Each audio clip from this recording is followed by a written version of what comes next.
Boleh tak? Tapi Besok lah kot. Bagi rehat lah. apa? Janji saya setiap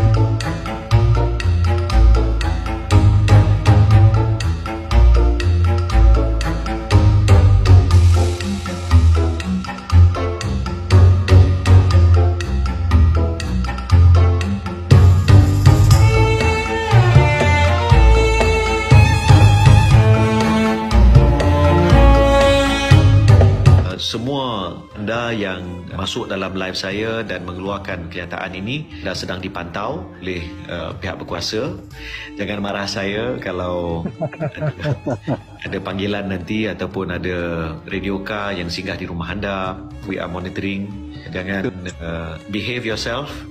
Ya.